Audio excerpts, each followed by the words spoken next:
কেমন আছো তোমরা সবাই? আমি মধুমিতা।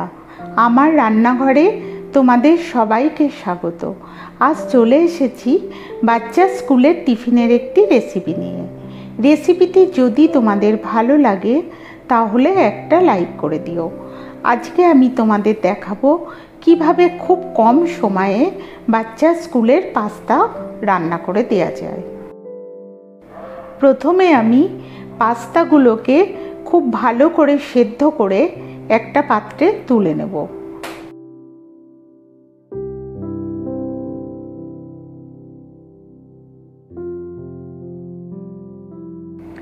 তোমরা চাইলে এই পাস্তা তাড়াতাড়ি সেদ্ধ করার জন্য প্রেসারেও 2টো সিটি দিয়ে নিতে পারো, তাতে পাস্তাটা খুব তাড়াতাড়ি সেদ্ধ হয়ে যাবে।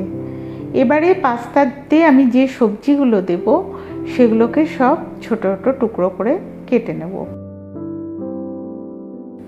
এবারে আমি একটা গাজর, কিছুটা ক্যাপসিকাম, 2টো পেঁয়াজ আর একটা টমেটো ছোট্ট ছোট্ট টুকরো করে কেটে নেব।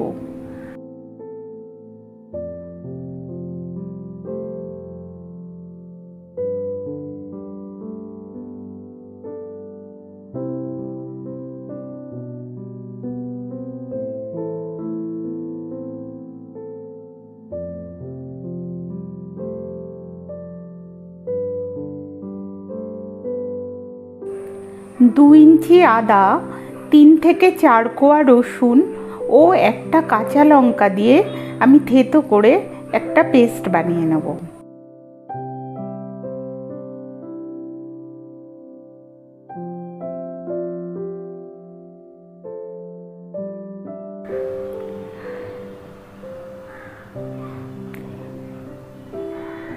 এবারে আমি ফ্রাইং প্যানের ভিতর সামান্য রিফাইন্ড অয়েল দেব ও একটু বাটার দেব, দিয়ে এর ভেতরে পেঁয়াজ কুচি দিয়ে পেঁয়াজ কুচিটা একটু নাড়তে থাকবো।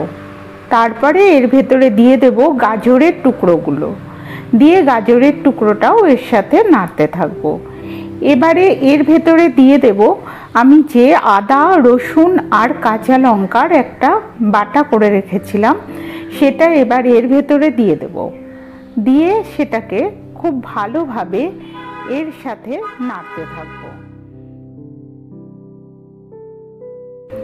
এবারে এর ভেতরে আমি দিয়ে দেব ক্যাপসিকাম কুচি, টমেটো কুচি ও 2টো ব্রকলির টুকরো, দিয়ে সমস্ত সবজিগুলোকে একসাথে খুব ভালোভাবে ভাজতে থাকবো। সবজিগুলো যখন খুব ভালোভাবে ভাজা হয়ে যাবে তখন এর ভেতরে একটু নুন দিয়ে আর খুব সামান্য জল দিয়ে দেব, যাতে সবজিগুলোকে সেদ্ধ করা যায়, আর এটাকে ঢেকে দেব।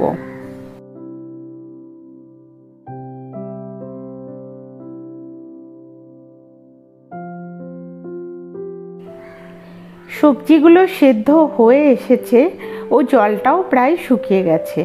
এবার সবজিগুলোকে একটু নাড়াচাড়া করে আমি এর ভেতরে সেদ্ধ করে রাখা পাস্তাগুলো দিয়ে দেব এবং পাস্তাটা এর সাথে খুব ভালোভাবে মিশিয়ে নেব।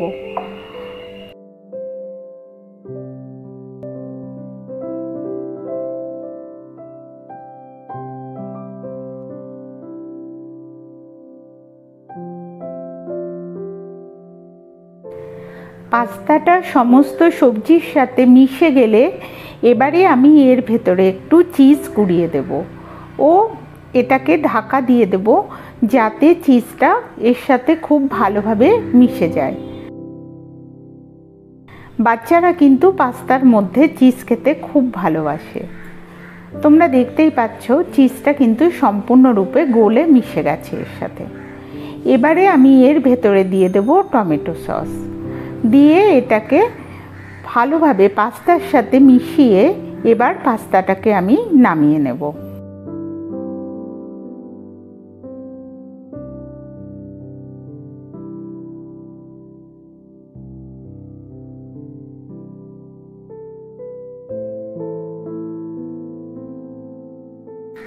আজ এখানেই শেষ করছি।